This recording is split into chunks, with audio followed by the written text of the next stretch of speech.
If your Kia Sportage's 4WD feels more like 2WD, don't panic. You're definitely not the only one. The Kia Sportage is a solid SUV, but sometimes the 4WD just doesn't engage. So what's going on?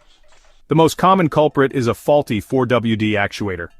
This little device is what actually shifts power to all four wheels, and if it fails, you're stuck in two-wheel drive. Another issue? Low or contaminated differential fluid. If the fluid's old or leaking, your 4WD system can't do its job. It's simple but often overlooked. Don't forget the electronics. Modern 4WD systems rely on sensors and wiring. If a sensor goes bad, or a wire gets loose, your 4WD won't engage no matter how many times you press the button.